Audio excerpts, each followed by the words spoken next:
again. In this section we are going to discuss about the general physiology part 4 of the physiology, in which we are going to discuss about the cell organelles and what are the function of these cell organelles in the different regions of, suppose that the cell organelles like the Golgi apparatus or the different organs like endoplasmic reticulum, how they act and what are the main function of them. In first part we are going to see the cell organelles and their junctions, which basically we are going to discuss here the two main different parts or the components of our cell or the organelles of the cell, that is the endoplasmic reticulum and Golgi apparatus, and these are called as the twin organelles. These are called as the twin organelles. Basically they are situated inside the cell and they acting like a special type of activities is done by them, and we are going to discuss one by one how they acting. The first one is endoplasmic reticulum. These all are the cell organelles which are situated inside the cell in their cytoplasm. And first, the endoplasmic reticulum is of two types. On the basis of the attachment of the ribosome on its surface, there are two types basically. The endoplasmic reticulum, suppose that on the surface of the endoplasmic reticulum, if there is ribosomes are attached on their surface, these are agranular in appearance, that's why they are called as agranular endoplasmic reticulum, or the rough in appearance, that's why the rough endoplasmic reticulum. Next one is a smooth endoplasmic reticulum, is when there is no any ribosome is present on their surface. These are the smooth and they are looking like the smooth surfaces. That's why there are the two types on the basis of the location. There is a rough and a smooth endoplasmic reticulum. The rough endoplasmic reticulum are granular and there is a ribosome is present on its surface, as we can see. And in the smooth one there is a agranular because ribosomes are absent on their surface and there is a no granules on their surface. These are the same. Next we are going to discuss in details about the rough endoplasmic reticulum and the smooth. In a rough endoplasmic reticulum we can see there are three main functions of the rough endoplasmic reticulum. Rough endoplasmic reticulum is basically means there is a presence of ribosome on its surface, and the main function of ribosome is the synthesis of protein basically. So the synthesis of protein is the first function of the rough endoplasmic reticulum. Second function is the folding of proteins. First they synthesizes the protein, after that they going to fold of these proteins or gets folded in that. And next point is we can see they assisted degradations of the endoplasmic reticulum.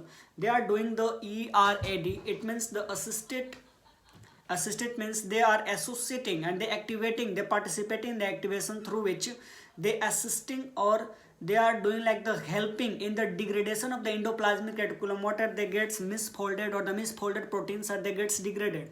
Suppose that the synthesis of protein is the main function of the rough endoplasmic reticulum, but basically what happen in the misfolded proteins are synthesized. If there is a misfolded proteins or the we can say the toxic proteins are synthesized, they must have to dissolve or they must have to break down or the degrade it. For their degradation there is activity is done by this rough endoplasmic reticulum. That one is called as the ERAD, endoplasmic reticulum assisted degradation. We can see here there is a folding of protein. How the folding of protein is called as in the rough endoplasmic reticulum? They are done by the chaperones or the heat shock proteins. These are increases when the temperature is increased in our body. These heat shock proteins are working very fast and they're regulating the proteins. They're preventing the denaturation of the protein from it. And the ERAD, endoplasmic reticulum assisted degradation, is done by the destruction of misfolded protein. What the proteins are synthesized misfoldedly, or they are gets toxic protein is synthesized. They all gets dissolved or degraded by this type of endoplasmic reticulum. What is the mechanism of their action? There is a ubiquitin is in proteinaceous structure. The ubiquitin is combines with misfolded protein. This ubiquitin protein is combining with misfolded protein, and after that they are moving towards the proteasome. Proteasome is the structural component of the cell. They are moving towards it, proteasomes, and in the proteasomes the protein is going to be degraded. It means what? First we have to bind with this misfolded protein or the damaged protein or the toxic proteins with the what? Ubiquitin. After that this ubiquitin and misfolded proteins are binding together and they're going to the proteasomes, and inside the proteasomes they're going to further degradations or the breakdown is happen inside it. It is basically discussing what happen if the ERAD is absent, endoplasmic reticulum associated degradation is absent. Suppose that there is absence, there is some mutations is happened, then the patient is having protein is misfolded situated, and the proteins are more in amount. The patient is having developed a special type of disease, that is Prions disease. They are highly fatal disease. They leads to the death of the patient. They are fatal. Next one is alpha beta amyloid formation or the A beta amyloid formation. Amyloid is an abnormal type of protein which is synthesized in our body. They gets deposited in the different parts of body. Amyloid protein is basically the abnormal protein. They are get synthesized in our body abnormally, and they gets deposited in the different organs of our body. Suppose that in the kidney or in the liver, different parts of our body, they gets deposited in the lungs, and they are basically providing a disease. They producing a disease. In Alzheimer's disease, we can also see this abnormal proteins, that is amyloid proteins, and they are non-fatal. They're not causing the basically death of the any patient. It leads to just a non-fatal condition. And in the Alzheimer patient, we can see A beta amyloid protein is abnormally situated in these patients. In this portion, we are going to discuss here the rough endoplasmic reticulum. There are three main functions: synthesis of protein, folding of proteins, and ERAD function. And when the ERAD is absent, it leads to the prion disease or the amyloid protein formation inside the body. After that, we are going to discuss a smooth endoplasmic reticulum. There is also having three main functions, three vital functioning. The first one activity we can see here, that is synthesis of steroid hormones. They synthesizes hormones. The smooth endoplasmic reticulum, they synthesizes the hormones. The first one is steroid hormones. The storage of calcium in the skeletal muscle is done by it. And what is the structure that containing the or storing the calcium in the skeletal muscle? That is sarcoplasmic reticulum is the structure which store house for the calcium in the muscle cells. And next one is detoxification of the any drugs in the liver. There are the three main functions of the smooth endoplasmic. First, steroid hormone synthesis. Second, storage of calcium inside what? Inside the sarcoplasmic reticulum of the muscles. And the third one structure is detoxification of the drug components inside the liver, and it is basically done by a special type of enzyme. You have to most memorize this. This is the cytochrome P450 enzyme. CYP450 is the enzyme through which these drugs or the any toxic substances it gets metabolized. They gets biotransformation is done inside these enzymes. These enzymes are basically situated inside the liver. When the any drug is passing through these livers, when the any drug is passing through the liver, it leads to the detoxification of these drugs. The metabolism of these drugs will happen in these enzymes, basically the cytochrome P450 enzyme. In next topic we can see the next twin organelle is included Golgi apparatus. We can see here what is the main function of the Golgi apparatus in the physiology. The major function is related with the post-translational modification. After the translation, the modification is happened, like the splicing, or you know about it, there is a capping, tailing, splicing. These are done by the after translational activity. We can see here post-translational modification is helpful by the what Golgi apparatus. Is most helpful during the post-translational modification. One more function, that is the sorting of proteins. If they're inside our body, there is addition of some proteins we can see. Next, third point is, before discussing the third point, we are going to see the post-translational modification, how it happened.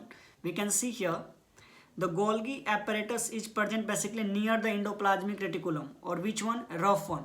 Suppose that this is our cell. Inside the cell, this is the rough, this is nucleus, and this is the rough endoplasmic reticulum. The Golgi bodies are situated just near to it.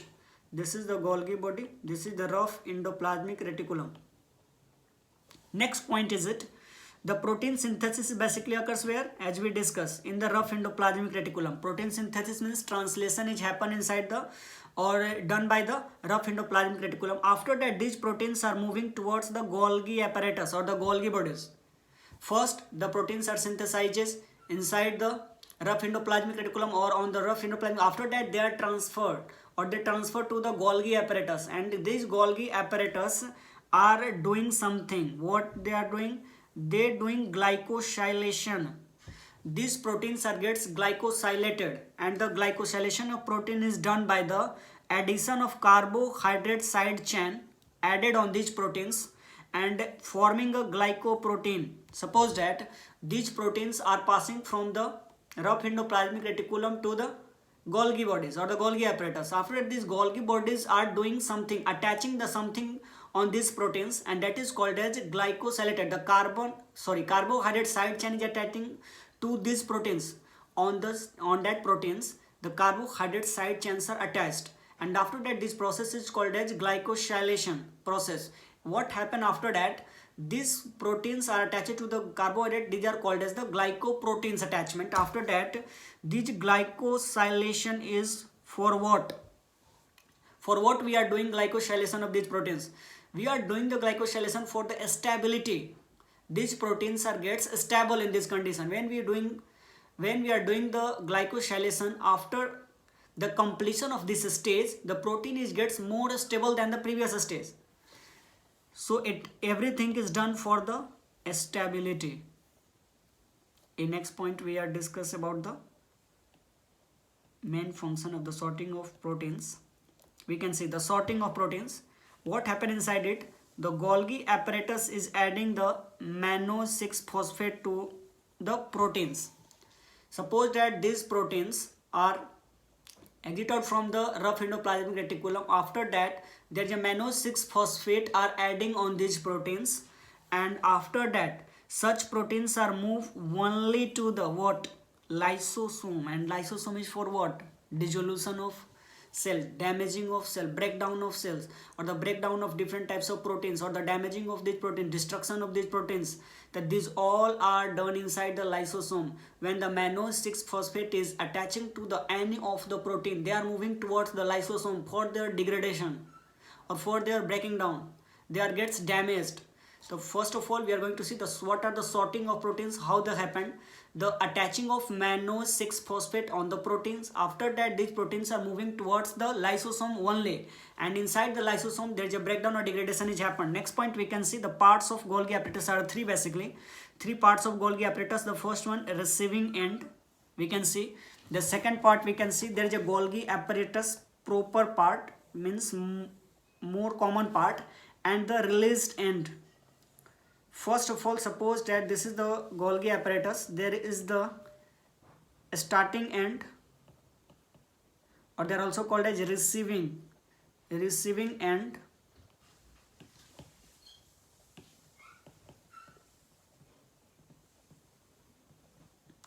and exit out through the releasing end. And inside the Golgi apparatus, there is a proper functioning is happened inside this. The something is received here and something is exit out from here. The something is received from where? Rough endoplasmic reticulum. As we discussed previously, their molecules are coming from the rough endoplasmic reticulum. They are moving to the Golgi apparatus. They are receiving end. After that, they exit out through the releasing end. What happened in the receiving end? We can see here in the receiving end is receive the proteins. It is true, it is true. As I told you now, it is closest to the rough endoplasmic reticulum. It is also true. And it is also called as cis end. This is important. This end is also called as cis end. So what is this end is called? Trans end. The trans end is more near to the rough endoplasmic reticulum. It is true or false? It is false. The cis end is more near to the rough endoplasmic reticulum. We can see here, next point, Golgi proper. Golgi proper occurs inside the functioning part of the Golgi apparatus. It is basically functioning part. This part is the functioning part of the Golgi apparatus. Inside it, what happened? They are also called as the functional end. This part is called as what? Functional end, or the functional part. So there is a cis end, trans end, and the functional end or the functional part. Next point, we can see the releasing end. What happened to the releasing end? We can see they are the farthest from the rough endoplasmic reticulum. True. They are far away from that, and they are the trans end. It is true. What happened inside the lysosome? We are going to discuss about the now lysosome organelles inside the cell. The lysosome is basically for the destruction. As I told you now, they are for the destruction of what? They are for the destruction of basically unwanted substance. The cell don't want to carry these substances. These are unwanted substances are going to be degraded here. Next one is what are the protein are gets aged. The aged proteins are gets damaged there, or the any pathogens like the bacteria and the virus, they gets degraded inside it. The bacteria, aged proteins, and the unwanted substances are gets destructed or the degraded inside the lysosome. Next, what is the main activity, how the lysosome is gets working there?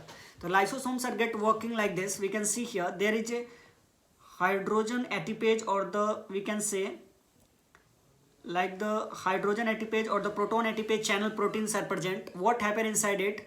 This hydrogen concentration within the lysosome are providing the acidic pH.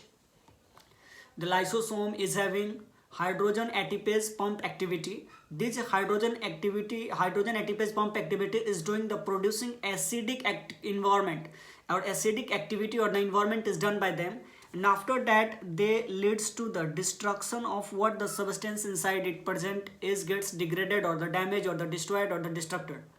So these all the substances are get degraded when the hydrogen ATPase, or the we can say like this, the hydrogen ATPase channels proteins are gets open. Inside the acidic medium is created because the H plus is creating acidic medium. Then within the lysosome acidic medium is created, and these all the components of the cell is gets destroyed here. Is it okay? Hope it will be fine. Next we can say the acid, this acid, what the acid is produced inside it, they're going to destroy the lysosome itself sometimes. What the acid is synthesized inside it, that sometimes these acids are going to be digest itself the lysosome, and that stage is called as suicidal bag. The lysosome is going to suicide by itself, or its own hormone or its own chemicals, its own substances. These are also called as residual bodies. So what is the residual bodies? Basically the lysosome is digested or destructed by itself. They are called as residual bodies or the suicidal bag. What are the enzymatic enzymes exclusively present in our lysosome? What are the enzymes that is responsible for the degradation of these different types of substances or the aged proteins or the bacteria? So they are the enzymes which are exclusively present in our lysosome are the basically three: phosphatase, hydrolase, and lipase. We can say like this: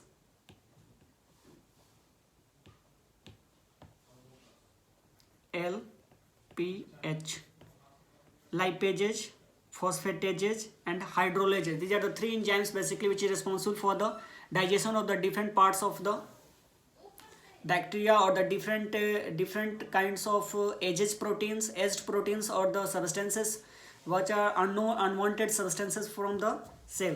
These all are moving towards them. After that we can see the lysosome are what doing? They're producing acid and they're killing, they're destroying the different unwanted substances inside our cell. So this is all about the lysosome. Hope you will understand these terms. Now we are going to see about autophagy. What is autophagy term is representing here? The autophagy is basically discovered by some scientist, and for the autophagy the scientist is awarded by the Nobel Prize for it. So I don't want to share about the names of the scientists, just leave it everything, just we have to memorize it. The autophagy is the term which representing auto means self, phagy means digestion or the destruction. There is a self destruction is the term representing here. Autophagy, auto means self, destruction or the lysis or the phagy. There is a self destruction is happened. We can see it's help in survival during the starvation. When any patient in the starving condition, these lysosomes are providing the sufficient energy for our survival. So it's mainly happens, or we can say like this, it's destruction of proteins which happen inside it. What are the proteins which gets damaged there? And in starvation, how they help? We can see here the lysosome is engulfing and destroying the mitochondria. How it is helpful, how the lysosome is doing autophagy, and it will be helpful in our starving condition. These lysosomes are engulfing the mitochondria, and the proteins released from the inner mitochondria. What are the proteins that are released from the inner part of our mitochondria are metabolized for our energy supply? So what is the story is now? The autophagy is the condition in which the self-destruction will happen. What happen is the next point. The lysosome are engulfing the mitochondria, and mitochondria is having two membranes, outer and inner. The inner membrane is having several proteins are located. These proteins are get digested, and after that digestion of these proteins, some energy will get. and this energy will be used as a source of energy in the starving condition. Next point we are going to see peroxisome is also organelles that are situated inside the cytoplasm. We can see their function of this peroxisome is a destruction of free radicals. The destruction of free radicals, it means what? They are the basically hydrogen peroxide. We can say hydrogen peroxide is a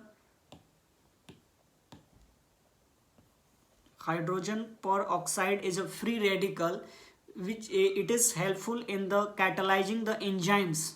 They catalyze the several enzymes, and these enzymes are helpful in damaging the different types of free radicals. We can see here the catalase is an enzyme which is helpful in the drug forms of catalase is using as a pseudo-catalase. It is useful in the treatment of vitiligo. Vitiligo treatment is done by the pseudo-catalases. Leave it for now, but we have to now discuss about the destruction of free radicals. Basically, like the hydrogen peroxide is done by the catalase enzyme. We have to memorize this one. And oxidation of, basically the oxidation of long chain or the fatty acids, very long chain or the long chain fatty acids, basically the palmitic acid or the chain will be more than 16 carbon. They are the long fatty acids or the fatty chains will be destructed, or their oxidation will be done by this peroxisome. Inside this peroxisome, this oxidation of the long fatty chain will be happen. So it's also important, and the destruction of free radicals is also happen inside the peroxisome by the catalase enzyme. They're having two functions basically now: the destruction of free radicals inside it, and the next point is oxidation of long chain or the fatty acids. Next we are going to see cytoskeleton. Cytoskeleton is basically the skeleton which are present inside our cytoplasm. What are the skeletal components or the skeletons which are present inside our cytoplasm? They are basically filaments.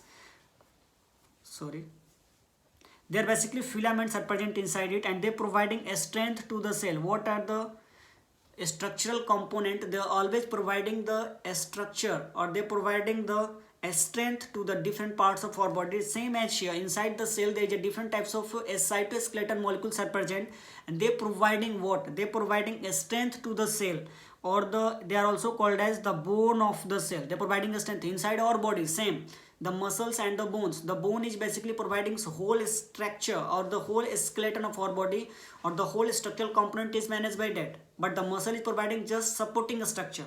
We can see the classification is based on the size of their cytoskeleton.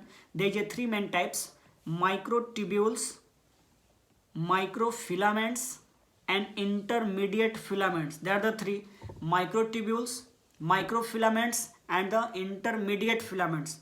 The microtubules are called as big filaments. Microtubules are called as big filaments. Microfilaments are called as small filaments, and intermediate filament are the most abundant in the number. These all are less in amount. This one is more in amount. The classification is based on the size is microtubules, intermediate filaments, and the microfilaments.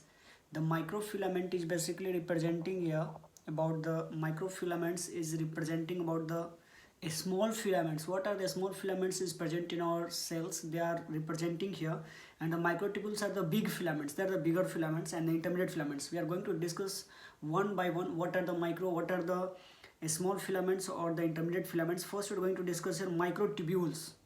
The microtubules are representing which one? First one. Microtubules is the big filaments. They are the basically three. We can see like this in section. There are the three proteins which representing the microtubules. The first one is KDT, kinesin, dynein, and tubulin. Kinesin, dynein, and tubulin. These are the three proteins which combinedly representing the microtubules. And what we are going to discuss one by one, what are the main function of these proteins of the microtubules, and there are the three major functions of them. The first one, they all concerning with movement. They all are concerning with movement. These all three proteins, they are the kinesin, dynein, and tubulin. These all are concerning with what? Microtubules. And they all are concerning with what? They all are concerning with movement. Next one, we can see what type of movement is concerning with this type of microtubules. Basically they are the axonal transports. They are the type of transport is happening here, that is axonal, means inside The neuron is having several parts. The cell body, this is his axon and the nerve terminals. The axon is having transmitted. The some information is carried from the cell body to the axon and the nerve terminals. These are transported is in the normal condition. This is called as the forward transport, or they are also called as forward axonal transport. The forward axonal transport is the transport in which they transmit their impulse energy. They transmitted their impulses from the cell body to the axon and cell body to the what? Synapses. Through the synapses, through the axons, they're coming into the end stage and the next neuron, and between them there's just synapses. They're transmitting the information that is through the kinesin. The kinesin is transmitting the impulses from where to where? From the cell body to the synapses. Next one, the reverse axonal transport. Same, just opposite of it. They're transmitting the information from synapses to the cell body. They're transporting this impulses, or the transferring the impulses from the synapses to the cell body. And which protein of the microtubules is responsible for the movement is the forward axonal movement, that is the kinesin, and the reverse axonal movement is done by the dynein. These are the two proteins of the microtubules which are responsible for the forward and reverse or the backward movement of the microtubules is responsible for them. We can see now the movement from the, we can see here in this picture, when the movement is from synapses to the cell body, they are called as reverse or axonal. Next one, the forward one, we're moving from the cell body to the synapses. Cell body to the synapses will be the forward, and they are the normal condition. We can see, and what happened at the synapses, these round structures are showing that there is a storage of something, that is neurotransmitter or the chemicals, neurochemicals. And what happened in the these are the storage which happened here, but synthesis is where these neurotransmitters are synthesized at the place of cell body. Synthesizes in the cell body. The neurotransmitters are synthesized where? In the cell body. They are gets stored where? In the synapses end or the synaptic end or the nerve terminals. And what happened inside the axonals? There is a transportation of these impulses from the synapses, from the cell body to the synapses. To the synapses, there is a long axonal pathways present. They're moving forward, and when they are same opposite from the synapses to the cell body, that is opposite or the reverse transport or the axonal transport, we can say. Hope you will understand. There are two types. And what a protein is responsible, what microtubules protein is responsible for the forward axonal transport? It is kinesin. Good. And about the dynein is the axonal reverse transport. We can see next point. There is also the mechanism of transmission of something. What happened in the some diseases, like the some patient is having rabies, when the dog bites, poliomyelitis, and the herpes virus infection or the tetanus toxin. The patient may suffer from these diseases like the rabies, polio, or the herpes virus, or the last one tetanus toxins. This patient is having what happened basically inside the nervous system. There is a reverse axonal transportation of impulses will happen. That's why there are several abnormalities we can see inside our nervous system or the different regions of our body. We can see the axonal transport can be fast or can be slow. They are faster as 400 millimeter per day. They are moving fasting as a 400 millimeter per day, and they're moving slowest as 0.5 to 10 millimeter per day. As faster as they can, they are the 400 millimeter per day, the axonal transportation, and the as slowest as 0.5 to 10 millimeter per day. And this diagram we discussed already. We can see here. After that, we are going to see what are the dynein. Dynein protein is helping. What is the main role of dynein protein is here? They helps in what type of movement?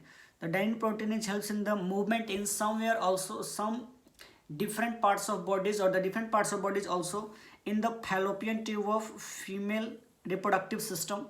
Inside the fallopian tube, there is a movement of a sperm inside this fallopian tube, or the movement of ovum inside it. Through this dynein protein is helpful in it. Next one is the movement of a sperm is also a help is done by the dynein protein. And the cilia, The cilia is present basically inside the lungs, and more often we can say like the internal organs rotation. At the time of internal organ rotation during the embryonic period, what is happening inside our bodies, the organs are gets rotated. In the fetal life, the organs are rotated in the different manner, the 360 180 degree like this. The stomach is gets rotated, or the different parts of the different organs of our body gets rotated.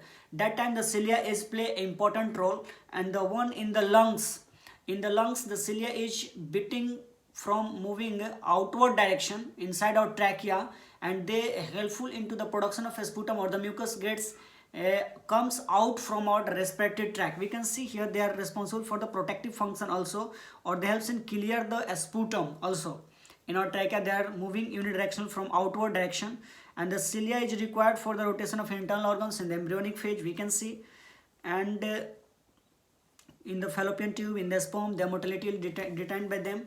Next one we can see what is happening if these dynein proteins are absent. If in the any patient is having these dynein proteins are gets absent, then what has happened?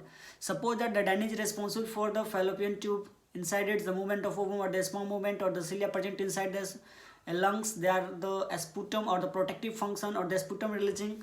This all the activity will be absent, and in the patient is having developed a syndrome. In this patient there is absence of dynein protein is leads to developing a syndrome in the patient. That one is called as immotile cilia syndrome, and this is another name of syndrome is Carter-Jenner syndrome. Carter-Jenner syndrome is also called as the immotile cilia syndrome. It is basically happen when there is an absence of dynein microtubules protein, and they are characterized by a triad. There is a three characteristic feature of this Carter-Jenner syndrome. There is a first sinusitis, next one bronchiectasis in the lungs, and next one is hiatus intersus. There is a three main characteristics of these diseases: Carter-Jenner syndrome, sinusitis, bronchiectasis, and the hiatus inversus. They may also produce infertility in the some patients due to the asthenospermia, or we can also say the immotile sperm. In the sperm, they are also helpful into the movement of this sperm in the fallopian tube. That's why they are produced asthenospermia, and it leads to the immortality in the patients, or the immortality in the several patients due to the immotile nature of their sperm, and they produces infertility in the different patients. There are the main characteristic features: sinusitis, bronchiectasis, and the hiatus inversus, and immotile sperm. After that, we can also see their main function of them will be the third one, the movement of chromosome. They participate in the movement of chromosome during the cell division. As we know from our cell division or the cytology, there is the movement of chromosome during the cell division is done by the tubulin protein, or the essential during the cell survival. They are responsible for them. During the cell division, they are helpful in cell survival, for their division and the survival of the cells. This movement of the chromosome is essential, and the tubulin protein is participate in this scenario. Next one we can see the microtubule inhibitors are some microtubule inhibitors drug we are going to discuss here. What are the drugs which are going to inhibit the microtubules? They are the chromosomal movement inhibitor drugs, and they used as an anti-cancer drugs. We don't want to cell gets divide more and more, so we are going to inhibit these cells by the chromosomal movement inhibiting. And it are the they are the two drugs we can see here, vincristine and paclitaxel. Paclitaxel and the vincristine are the two drugs. They are basically anti-cancer drug. They are going to inhibit our chromosomal movement, and it leads to the cell gets not divided. So it's helpful. These drugs are very useful in the cancer patient or the anti-cancer drug, because they are going to prevention of the division of the cell. And in cancer, what happened? There is an abnormal division of cell is happen, or the abnormal growth of the cell, or the abnormal division of the cell is happen. So we are going to prevent it by these drugs. And vincristine is obtained from the vinca alkaloids, and the paclitaxel is obtained from the taxane. These are the several important points we have to memorize it. Next point we are going to see here, that is the microfilaments. Previously we discussed microtubules, now the microfilaments. They are basically small in size, as we discussed previously. They are smaller in size, and there is a two proteins is microfilaments, that is actin and myosin. You know, they are present in the basically muscles, and two vital functions of these proteins: a skeletal muscle contraction. Inside our skeletal muscle, what the muscles are attached to our bone, they are the skeletal muscles, and through their contraction of these muscles, the bone and the locomotory motions will be occur in our body. So there is a skeletal muscle contraction is done with these two proteins, actin and myosin, with the help of a special type of theory we discuss in the muscle physiology later on. But for now we have to discuss the theory named basically sliding filament theory, on which these actin and myosin filaments are sliding on each other, and they producing the muscle contraction. Next one we can see actin polymerization. Actin polymerization is basically done for the cell motility. Basically we are going to see how the cell is gets motile. The several cells are gets motility is performed by their actin polymerization. The actin are gets binding, and they producing a long polymer chain. That's why they producing a cell motility in the several cells. And a special type of organism, that is Listeria monocytogenes. Listeria monocytogenes, they induces the polymerization and forming a polyA-tail, and they providing a special type of motility, that is called as tumbling motility. They providing a special type of motility in the Listeria monocytogenes. They are called as the tumbling motility agent due to the actin polymerization in the patient and the forming the polyA-tail. This is all about the microtubules. Now we are going to see about the intermediate filaments. Intermediate filaments will be the most abundant one, as we discussed already previously. The intermediate filaments are the most abundant, and they consider as a tumor marker. These intermediate filaments are the most abundant in nature, and their amount will be increases in somehow. Their amount will be increases in the several regions of our body, and they indicating the some different types, or the basically we can say like this, the different types of tumor in our body is represented by these intermediate filaments. When there is any type of these intermediate filaments are appeared, so these are the markers of the tumor. We can see there are the several types. Keratin is a type of intermediate filament. Desmin is a type of intermediate filament. Bimentin, glial fibrillary acidic protein, GFAP, and the lamine. Now we are going to see one by one a little where they are located and what does it mean. The keratin is present in the epithelial cells basically. We know the keratinized epithelium or the non-keratinized epithelium, that these are basically present in our epithelial cells. Next point we can see, so these are the markers of epithelial cell tumor or the epithelial cell carcinoma. Keratin protein is situated basically in epithelium. So there is any tumor or the carcinoma which happen in our epithelium, it leads to the keratin protein amount will be increased, or the keratin is amount will be increased. So they are also called as cytokeratin, amounts will be increased. Or especially in the which type of carcinoma? A squamous cell carcinoma. As we discussed from the epithelial cells, that the most common type is the cuboidals or the squamous epithelium, in which there is a tumor is happen and the forming carcinomas. The keratin level will be higher, or the cytokeratin. Desmin is only in muscles. Desmin protein is present in our muscles, and they are the marker of the sarcomas. They are the tumor of muscles is called as sarcoma. So they are the marker of the muscle sarcoma. Next one we can see vimentin. They are present in the connective tissues. So they are the fibroblast tumor. They are the tumor marker of the mesenchymal origin tumors. We are going to discuss in the latter phases of the tumor how the tumors are gets originated, the mesenchymal origin, connective tissue origin, or the epithelial origin. We discuss everything there, but for now we have to memorize it. The vimentin is a connective tissue. They are present in the connective tissue or the fibroblast cells, and they leads to the which type of tumor developing, what the tumors are developing from the, or the carcinomas are developing from the or mesenchymal origin, and mesenchymal origin is basically connective tissue origin.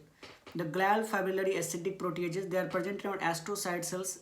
or they are the astrocyte cells are basically the supporting cells in our central nervous system. So inside these cells there is a GFAP is present, and they are the tumor marker. They are the marker of the astrocytoma. The any patient is having tumor for these cells, astrocytes, and they forming the gliomas. They are another name of astrocytoma is the gliomas. So they are basically the tumors of the astrocyte cells in the brain. And then lamin is present in the nucleus of the cell.